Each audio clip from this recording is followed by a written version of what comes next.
When the Denver Broncos are on the clock at pick number 12, if they don't go quarterback, what positions and players should they take a look at? We'll break that all down here and much more on today's brand new episode, Locked on Broncos. You are Locked on Broncos, your daily Denver Broncos podcast. Part of the Locked on Podcast Network. Your team every day. What's up, Broncos Country? Welcome into a brand new episode of Locked on Broncos, your daily Denver Broncos podcast, part of the Locked on Podcast Network, your team every day. Thank you so much to everybody in Broncos Country, all the everydayers out there for tuning in and making us your first listen of the day every single day. You can get this podcast for free on YouTube or wherever you get your podcast. So do us a favor, make sure you hit that subscribe or that follow button so you never miss out on a day's worth of Broncos news, content, coverage, analysis, and more every single day, all year long. I'm Cody Roark, Broncos reporter for Mile High Sports, joined alongside, as always, by Sayre Bedinger, site expert over there at predominantlyorange.com. Sayre, so much of our conversation this offseason, the buildup from the NFL draft, has really been surrounding the quarterback position. And while I think that's the more likely path that the Broncos do take, we always have to prepare for maybe the unexpected, right? Because in 2021, we all sat here and we thought that Denver was going to go quarterback when they were on the clock at 9th overall. They ended up going cornerback. And we're like, wait, did they butcher that? Did they mean to say cornerback or quarterback in that situation? Well, now we're going to focus on the scenario. What if the Broncos do not go quarterback with the 12th overall pick? What positions should they look at? I think we got to start off here with one of the premier needs in today's NFL, and that's really good edge rushers. So let's dive into it here on today's episode of the show, my man. Yeah, the edge rusher position is really, contentious, I guess is a word to say among Broncos country. When you talk about this position group, obviously there's a lot of young guys there that with promise and potential. We saw Nik Bonitto have a breakout year in 2023. We saw Jonathan Cooper really take a big step forward as a starter in this defense. And Baron Browning, I mean, we've been waiting for, a couple of years for kind of this breakout from him. But whenever he's on the field and healthy, it feels like he's a very impactful edge player. So there's this kind of tension between the Broncos needing this stud off the edge and having a couple of guys that they feel like they can really build around. And I get the direction here, Cody, because look, the Broncos traded away in George Paton's second year, I think it was, or 2021, I think it was 2021 at the trade deadline. Yeah. You trade away Von Miller, then 2022, you trade away Bradley Chubb, and your free agent acquisition, the guy who's supposed to be your stud off the edge right now, Randy Gregory, well, that completely flopped. And so you're kind of back to square one in terms of getting that top edge rusher that you need to have in today's NFL, who consistently disrupts the opposing team's offense and their passing rhythm. And I think that's where maybe you find yourself in a position here at number 12 overall. You could be sitting in a scenario where you have the opportunity to take the best edge player in this class. And that is a situation where, hey, do the Broncos go after, like we've been talking about all this time? Do they just draft Bo Nix just because he's sitting there, or Michael Penix just because he's sitting there? Or do you take a guy who might be top 15 on your overall board at a position, quite frankly, of need right now? I think it's an interesting question to ask, right? Because it's like, how does Denver feel about their current edge rush group? And I think with the emergence, Nik Bonitto broke out last year in a big way, with not even starting, like in a rotational role, led the team in tackles for a loss behind the line of scrimmage as well. He and Jonathan Cooper were very fun to watch. I like that you brought up Baron Browning a little bit.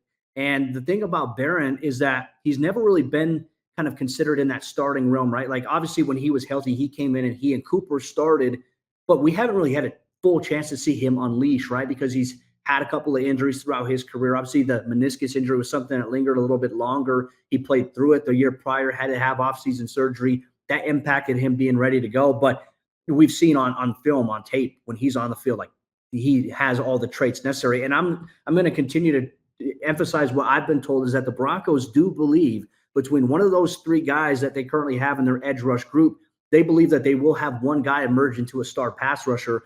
I like the chances of that in terms of the 1 and 3 situation. But, I mean, you can never have an embarrassment of riches at the pass rusher position.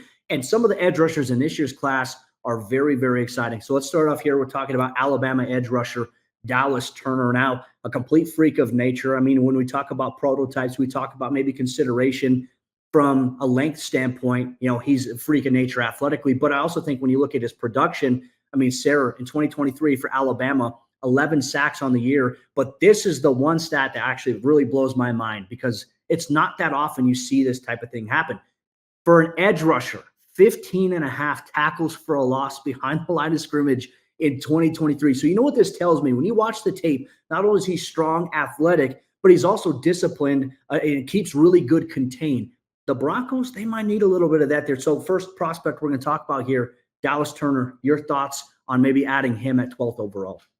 I think if he's sitting there at number 12 overall, it's definitely one of those guys that you would discuss taking over a quarterback. I mean, depending on who's left, right? I think he, like you said, the traits are all there. He measured in at his pro day at 6'3", 256 pounds. You talked about over 34-inch arms, 34 3/8 inches in terms of arm length, which that's elite category. I mean, that's crazy category. That's like, you're talking about a 6'6", 330-pound offensive tackle arm length right there at 161 in the 10-yard split, Cody, which is an elite threshold. When we look at what's the burst like off the line of scrimmage, you see that he ran a 4.46 in the 40-yard dash, but you're really looking at those first 10 yards for a pass rusher like this, a 161. That's an elite number off the edge for anybody, especially at his size at over 250 pounds, 40.5-inch in the vertical jump, 20 bench press reps with those long arms. I mean, this guy has all the traits and qualities that you look for. Not only that, but like you mentioned, he was productive at Alabama. So, I mean, the Atlanta Falcons picking the 8th overall. I know they are looking at edge rushers as well, Cody, or at least that's what we hear about when we kind of look around the league. So Dallas Turner's probably ceiling is 7th or 8th pick, I would guess. And maybe the Broncos are the floor. I mean, with those kind of traits, he could be an elite guy at the next level. Well, some of the weaknesses, according to Dane Brugler, who does fantastic work, I think, in terms of draft analysis and understanding prospects, says here, weaknesses, average bulk, it should continue growing into his frame, needs to continue strengthening his lower body, can do a better job setting up blockers to counter without thinking. Snap anticipation can be more consistent. Obviously, he had 3 offsides penalties in 2023. So when you look at that, it's like, all right, you look at guys with snap anticipation, right? Remember Baron Browning, that was the one criticism about him, like, he has such an explosive get off that sometimes he's way too early and it leads to, a 5-yard penalty. Obviously, Barron's got to reduce that. You want a guy like Turner to reduce that as well.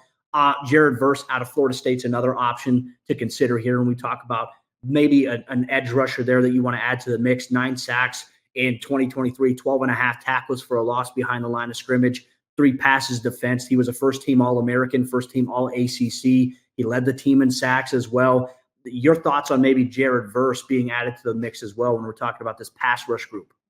Very intriguing. I mean, he's kind of that ball of energy off the edge. Also an elite athlete as well. And the Broncos brought him in, Cody, for a top 30 visit, according to Mike Garafolo of NFL Network. So the conversation here has shifted from a hypothetical to maybe very serious. I know that a top 30 visit to the team facility doesn't always mean like the team's going to draft this guy, but it's definitely something to read into if they're trying to maybe check some final boxes for a player or things like that. So Jared Verse, elite level athlete, tremendous production at every level, transferred from Albany, went to Florida State, dominated there, dominated at Albany. It was a no-star coming out of high school at 205 pounds. So really has ascended considerably and just has the traits that you look for at the position. But I'm interested by this guy from UCLA, Cody. We know George Paton may be pounding the table for his UCLA boys. What about Laiatu Latu from UCLA, the former Washington transfer, also a top 30 visit for the Denver Broncos. So significant interest there. He's a unique situation as well. Well, and for Denver, it's really about evaluating how, like, I think it all is going to boil down to who's the more generational guy of this group, right? Is it Dallas Turner? Is it Jared Verse? Or is it Laiatu out of UCLA? I don't know where Denver's stance would be at, right? Because if you draft a guy here at 12th, is he going to come in and start right away, right? Because you look at Jonathan Cooper, despite being a 7th-round pick, really that was due to a medical issue.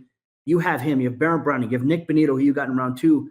Who gets upended, or is there going to be a competition at outside linebacker?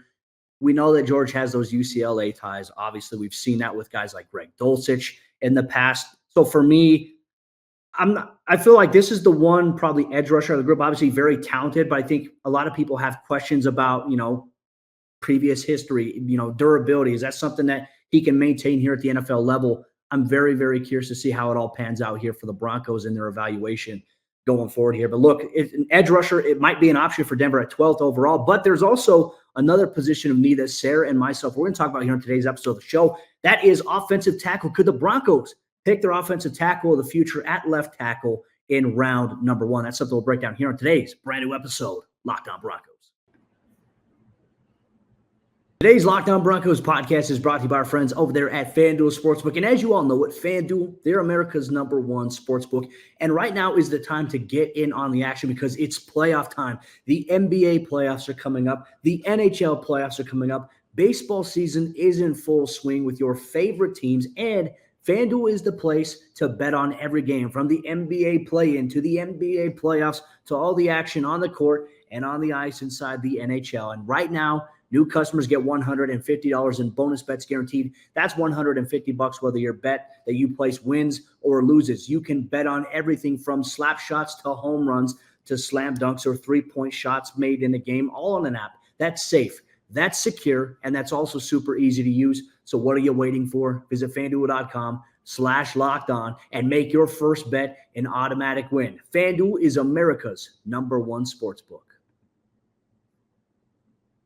Could the Denver Broncos pass on a quarterback to dip into arguably the best position group in this entire draft here in 2024? Cody and I are going to talk about why drafting an offensive tackle at number 12 overall for the Denver Broncos might be one of the most viable options besides taking a quarterback here on today's episode, Locked On Broncos. I want to say thank you, though, to every single one of you out there that makes Locked On Broncos your first listen of the day, every single day, wherever and however you listen to podcasts, right here on the Locked On Podcast Network, where it is your team every day, and also on YouTube. Go ahead, subscribe over on YouTube and watch Locked On Broncos each and every day, and hit that notification bell so you know when something's going on with your Denver Broncos here this offseason, including the potential of drafting an offensive tackle at number 12 overall. I think we'd be remiss not to mention this, Cody. I know the Broncos have had some, they talked to some guys at the scouting combine. We've seen Arizona's Jordan Morgan on a top 30 visit.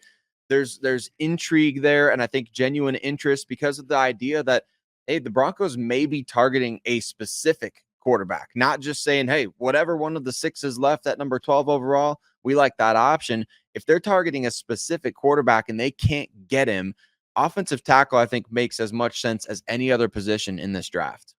Yeah, it does, especially considering the long-term outlook right now on Garett Bolles. We don't know, are the Broncos planning to extend him? I found it a little bit interesting as well. At the NFL annual meeting, George Paton obviously met with the media and talked about Garett Bolles a little bit. I'll have to find out exactly what he said verbatim so I don't get it wrong, but it basically acknowledged, hey, Garett was very important to us, but there's room to improve there.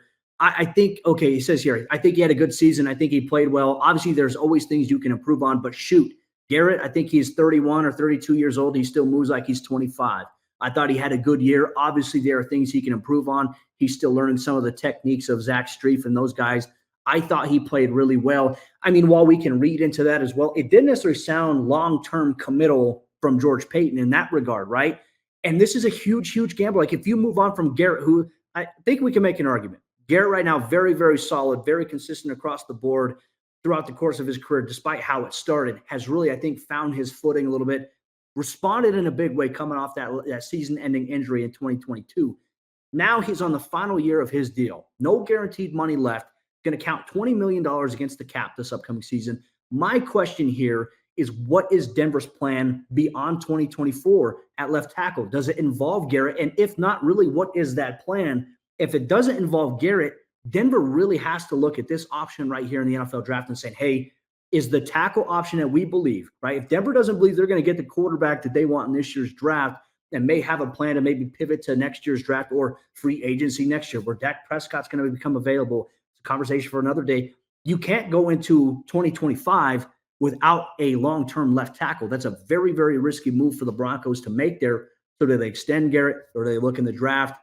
Here are some names, obviously. I don't think that Denver's going to be in the running for maybe a Joe Alt or a Olu Fashanu out of Penn State, but they have a bunch of players that they could take a look at here in this year's draft class. Like, Sayre, if you had to look at any offensive tackle, 12th overall, who do you feel like would be the best fit for what the Broncos want to do, for what Sean Payton wants to do this upcoming season?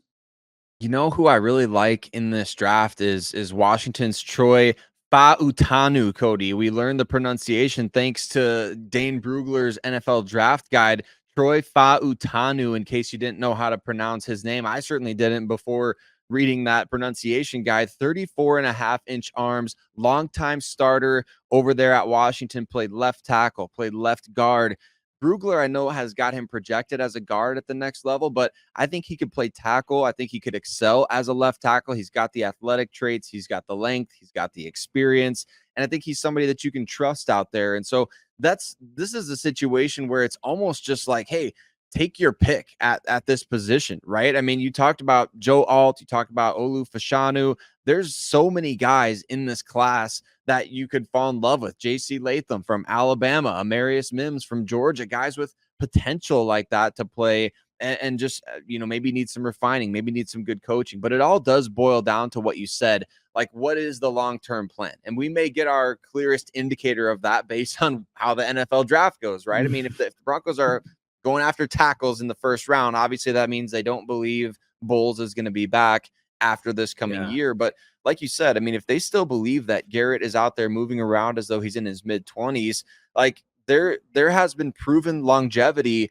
at the offensive tackle position in today's NFL, and Bolles is playing at a high level, man. Why would you just get rid of him just to get rid of him? I don't think you need to do that, but I think you do need to have a conversation with Garett if they haven't already and say, hey, this is kind of what we're thinking. Like, where are you at? Like, are you wanting to test free agency? Are you gonna, are we gonna sign a long-term deal? Like, they need to know those types of things going into this so they can make the best possible decision. Well, and I think as well, you also have to maybe ask the question, like, if the Broncos are going to go offensive tackle, what's going to be the area of focus, right? Are you looking for a guy who's a little bit more of an anchor, right? Size, and if he gets hands on you, it's over if you're a pass rusher, or do you need a blend of athleticism? I think especially in today's NFL with the edge rushers and the extra blitzers that you see sent off the edge, especially from blind sides, or maybe if a quarterback tends to favor one side of the field, defensive coordinators, at least the good ones, try to pick that apart a little bit, right? So who are you going to go with? And I think a lot of people make a big deal out of offensive linemen 40-yard dashes, right? I think that's cool, especially when you see guys with size. Like, for example, let's talk about Georgia's Amarius Mims. He ran a 5.07 40-yard dash at 340 pounds. Like, 340 pounds is a ridiculous size there to be able to run that fast. But I think at the same time, I think you measure like the 3-cone drill, like the short yardage burst, because really when you look at offensive linemen, they're stepping laterally a lot of the times, right? It's sidestep, it's down blocking, it's pulling, right? I think ideally the Broncos may want to get a guy that can execute more tackle pulls. Like, there's been times in the last few years where we've seen Garett Bolles pull from the tackle position to the other side of the field. And it's actually kind of fun to watch that. Can they do that with Mike McGlinchey? I don't think we saw too much of that though, right? So what is the formula? What would the Broncos be looking at doing in terms of adding, in terms of trait-wise, to the offensive tackle position? What do you think they should do here? Because when I look at Mike McGlinchey, Mike is a very, very good run blocker for Denver. I think he's also athletic enough to do that, but he also had his limitations in pass protection, which we knew when they signed him. That was something coming in that he's going to have to continue to find a way to get better at. Ideally, in Sean Payton's vision, I think there's a blend of physicality that's probably the more preferred route here. Yeah, I think there's definitely, you've made your bed with Mike McGlinchey is kind of where the Broncos are at. And they also, did the restructuring so that there's even more guaranteed money on his deal now than there was a year ago. So there's situations like that kind of make you wonder, okay, why would they, they're kicking more down the road in the future with a guy like McGlinchey. But with the situation with Garett Bolles, Cody, I think that's the thing right now that leads me to believe, like, yes, the priority will be that it's got to be aggressiveness, physicality, and making sure that whoever is going to be your quarterback has a fortified wall in front of him. I mean, you have to be very confident that these guys that you're assembling on the O-line, we know how much of a factor that was for Sean Payton, but we also know that he found ways to invest in these positions over time at different rounds of the draft, right? He found a guy like Teron Armstead, who wasn't necessarily considered a first round prospect, Jari Evans. I mean, different guys like that at different points of the draft, but later down the line in his more recent years with the Saints, it was heavy investment at those major positions on the offensive line. I mean, first-round picks all across the board. And we just saw that year over year, constant investment at the offensive line position, trading up for guys, acquiring Max Unger in the blockbuster trade with the Seahawks way back when. So we know that Peyton has shifted his philosophy a little bit, at least with the Saints, from, hey, we can find guys anywhere in the draft, to we're going to invest our best assets in the NFL draft, right? So that's where I wonder right now. I mean, you're going to have to pay Quinn Miners eventually. You've got to figure out who your starting center is. And now Bolles, his contract situation's coming up. So do you get a cost-controlled player in a deep class at a position? I think that's something that's going to be, I don't know if it's still being debated, Cody, but it's certainly something they've been talking about, I'm sure, in that draft meeting room. Be very curious to see if there's any player they identify with a third-round grade that they believe can jump in and maybe be that or can develop into that. I think that's going to be something maybe we should follow along here as the NFL draft approaches in just 2 weeks away. Another position that we have widely seen players mock to the Denver Broncos, cornerback. We'll tell you why Sayre Bedinger does not like the idea on today's brand new episode, Locked On Broncos. Today's Locked On Broncos podcast is brought to you by our friends over there at eBay Motors. Passion, drive, and patience. The formula for winning championships is also what keeps your ride or die alive. eBay Motors has everything that you need to maintain your vehicle and level it up to peak performance. Whether you're looking to add superchargers, roof racks, exhaust kits, LED headlights, and more, whether you're into speed, power, or style, eBay Motors, they've got you covered with over 122 million parts for your number one ride or die. You'll always find exactly what you're looking for. And with eBay Guaranteed Fit, your part is guaranteed to fit your ride every time or your money back. Because with eBay Motors, you're burning rubber, not cash. With all the parts that you need at the prices that you want, it's easy to make your car the MVP and bring home huge wins. Keep your ride or die alive at ebaymotors.com. Once again, that's ebaymotors.com. Eligible items only. Exclusions apply. eBay Guaranteed Fit only available to U.S. customers. As we jump into the fourth quarter action on today's episode, Locked On Broncos, could the Broncos maybe go cornerback with the 12th overall pick in the 2024 NFL Draft? Sayre Bedinger sure hopes that's not the case here, and we'll break it all down on today's episode, Locked On Broncos. We just want to say thank you so much once again to everybody in Broncos Country, all the everydayers out there for tuning in and making us your first listen of the day every single day. Sayre, this is definitely, I've seen your Twitter as of late. You're dropping really funny Broncos-related memes that have kind of catapulted a little bit and kind of snowballed into a lot of, like, I think, consensus here for where Denver's at. All options considered on the table, right? Where the Broncos are at, looking for their next quarterback, some other positions that they need. We have seen cornerback mocked to the Broncos at 12th overall. I know you're not a fan of that, even though I'm a huge fan of Terrion Arnold. That way I can say, Terry on my wayward son, if he does pair opposite of Pat Surtain, the two Crimson Tide cornerbacks. But it is an option for them potentially at 12th overall, though it would not be the popular option in the eyes, I think, of 99% of Broncos country. There are some prospects, though, that, hey, if Denver is going to do it, maybe you take a look at these guys. There's certainly great players. I mean, I don't want to make it seem like Terrion Arnold. He's a really good player. Quinion Mitchell, really good player. Cooper DeJean, I mean, we know he's a Hawkeye, baby. I mean, he's a good player, and he knows how to play the game at multiple positions. But look, and he might be the one guy that you would consider there because of positional versatility.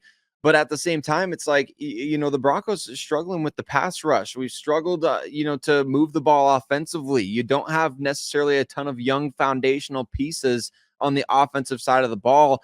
And having a great cornerback duo at this point, I mean, it's not that it would be a net negative for the Broncos, but it's like, what good is it going to do you to have this great young cornerback duo if the guys up front aren't getting enough pressure, or if your offense isn't able to move the ball enough, the defense is constantly having to bail you out, if the offense can't extend drives, if you don't have playmakers on that side of the ball, if you don't have a quarterback on that side of the ball that you can build around, your defense is constantly going to be playing catch up. We saw how bad that hurt Damari Mathis last year. We saw how badly even Pat Surtain was getting beat early in the season last year because the defense was constantly on the field, and there was nothing that they could do up front to win at the line of scrimmage, causing the defensive backfield to suffer tremendously.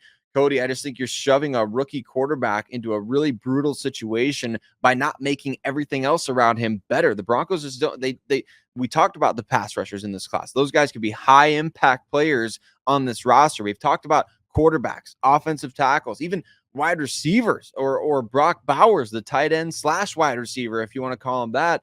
There's so many other options that could make a substantial impact on this team in 2024 and beyond than just pairing up Pat Surtain at a position where you've already invested a bunch of top 100 picks. Could Cooper DeJean maybe play a Taysom Hill role, right? I mean, obviously he's a super athletic dude, plays defense, plays offense, plays special teams. It's just something I'm going to throw out there. All jokes aside, though, I think the point that you just brought up, I think highlights a bigger issue that we see in today's NFL, and it really kind of highlights how difficult it is to really team build and to do it the right way, right? Because I think there's a lot of debates. How do you build the perfect roster? How do you build a winning roster? What positions need to be prioritized? Like, we can talk about quarterback, but it's like, all right, you get the right quarterback. What happens if he doesn't have the right offensive line around him? What if he doesn't have the right receivers around him or playmakers or even a sustainable running game? Like, how does that impact it? And then on the flip side, you make a great point about defensive backs and secondaries is, well, if you're not getting pressure on the quarterback, your guys are forced to cover longer. And if they can't get after quarterbacks who are elusive and extend plays with their legs, then you're putting your DBs in a very, very tough position, which I can tell you, having to cover, on a scramble drill, like it's difficult, especially when guys can extend plays, because then your eyes are trying to focus on, is the guy down yet? Is the quarterback down? Is the pass rush getting there when you have a hand on the receiver? Then all of a sudden, whoop, he slips behind you and he gets downfield. And there you go. You see the pop shot. That's the challenge here, I think, for where the Broncos are at. But I mean, I also look at it from this standpoint too, Sayre, in terms of making the argument for cornerback. If the Broncos believe that their main issue was stopping the run and getting pressure on the interior of that defensive line, if they believe that Malcolm Roach and whoever else is going to rotate into that spot can help maybe rectify that issue, and they believe that Jonathan Cooper, Baron Browning, Nick Bonito, these guys can get more one-on-ones on the outside and win those matchups, Denver's pass rush will be better in 2024. If that's the case, the secondary should be better as well. There's no guarantees of that, though, right? So it's really just kind of like holding your cards in your hand and saying, okay, which card am I going to play here? Is this the risk I want to take right now? That's where I think it is tough to make that argument. In terms of like where Denver's at from a cornerback standpoint, I think you and I have also highlighted it as well. George and Sean have said that they really value player development. They're certainly not writing off Damari Mathis. They're certainly not writing off Riley Moss. Like, these guys are going to compete for that job. But with their emphasis on trying to bring in Christian Fulton, it does tell me that they are at least looking at adding another cornerback at some point, whether it is in the NFL draft, whether that's round one, whether it's a later round. I think that they could do a later round guy and maybe find a guy that fits the mold a little bit. They've had good success discovering players in the undrafted category. I mean, obviously, Jaquan McMillan is the more recent example at the cornerback position. Art Green maybe could be another name to keep an eye on. So if Denver feels good about their cornerback position, then maybe it isn't on the table for them here in the first round overall. Remember back in 2021, the Broncos offseason, the cornerback position was highly prioritized. They went out, got Ronald Darby on a 3-year deal in free agency. They already had Bryce Callahan in the slot. Then they went out and got Kyle Fuller shortly after he was released by the Bears. And you thought you'd assembled this murderer's row at the cornerback position. What was the biggest difference between the 2021 cornerback room going into the draft where they took Surtain and this year's cornerback room where we're talking about another first-round corner? The biggest difference to me, Cody, is that you've now got guys that you have invested in draft capital. You took Pat Surtain with a first-round pick. You traded up to get Riley Moss. You saw a breakout year in 2023 from Jaquan McMillan. You've got other players that you still believe in. Damari Mathis, George Payton said it last offseason. They believe he's a starting corner in the NFL. You've got another guy like Art Green, who you talk about saying the team really likes Art Green, another undrafted guy. So to me, based on what we saw in 2021, you had a lot of older guys or guys that weren't necessarily long-term pieces. Kyle Fuller, 1-year deal. Bryce Callahan, couldn't rely on him to stay healthy. He didn't have any long-term future at that position. So you take Surtain. That makes sense. He's a foundational piece. He's a young player. He didn't even start week one, too. Didn't even start week one. Didn't he? Came in against the Giants, I think, as a, in his more primary role that week 2 game. So it was, or was, I don't remember what week that was. Somebody can correct me. But the point that I'm trying to make is this: like, the Broncos now have guys at the cornerback position that they've said organizationally, we're buying these guys long-term stock. If you're saying that you buy their long-term stock and then you go out and you reacquire, it's like me buying shoes, Cody. I just get a pair of shoes in the mail and I'm already looking on my phone to see what's the next pair of shoes that I can buy. It's like, you don't need another pair of shoes. You need to go get another piece for your wardrobe. You don't have any pants in your closet, man. Go get a pair of pants. Like, the Broncos need other foundational pieces of the wardrobe as opposed to just finding another pair of shoes, another hat. You need some pants, man. You can't be walking around outside without any pants. That's where the Broncos would be if they draft a corner in round 1. I don't know how many shows I do here at Locked On Broncos. I'm wearing obviously a hoodie or a shirt. Trust me, I don't wear pants a lot of the time I do the show, man. So maybe you're trying to take a shot there saying, hey, like, you need to wear more pants or you need to get more pants. We'll see where it's at. But the Broncos have plenty of opportunities and options as the NFL draft does approach here in Broncos country. We want to hear from you. Your thoughts on, if the Broncos do not go quarterback in round 1, what position would you prefer they take a look at? Make sure you let us know if you're watching or listening to the Locked On Broncos podcast. But with that said, Broncos country, that'll wrap up today's episode of the show. One thing that Sayre and I, we are going to take a look at on tomorrow's episode of the show, for all you everydayers out there, who are some veteran players that maybe need a little bit of a bounce back year? That's something you can expect on tomorrow's brand new episode of the show.